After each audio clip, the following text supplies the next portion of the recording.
Isele elibi elincangathi nguDon Bentley. Imifanekiso Salina Yoon. Kwelinye ichityana elihle elizuba phezu kwisikhondo esimdaka kwakuthe ngcu uselesele oluhlaza ethe cwaka. Nantso impukane ibhabhela kufuphi. Wathula cwaka uselesele.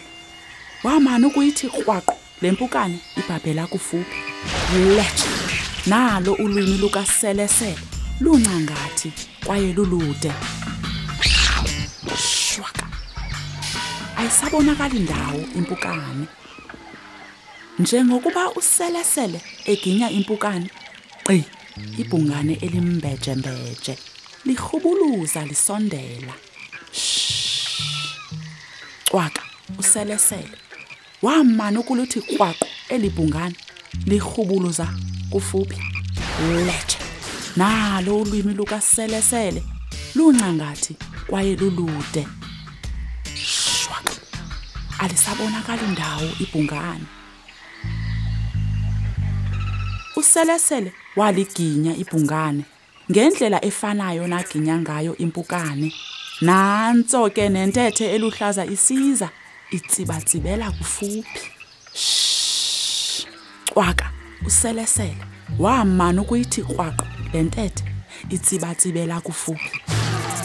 Letsha nalo ulwimi lukaselesele luncangathi kwaye lulude.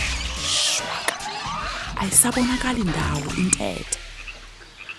Uselesele wayiginya intethe ebeyitsibatsibela kufuphi ngendlela efanayo nale aginye ngayo ibhungane naginye ngayo impukane.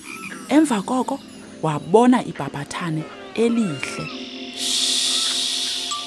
Cwaka uselesele wamana ukulithi krwaqo elibhabhathane libhabhela kufuphi. Letsha nalo ulwimi lukaselesele luncangathi kwaye lulude.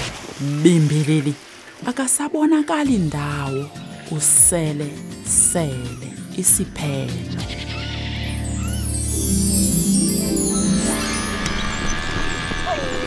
Moving picture books, magically bringing storybooks to life.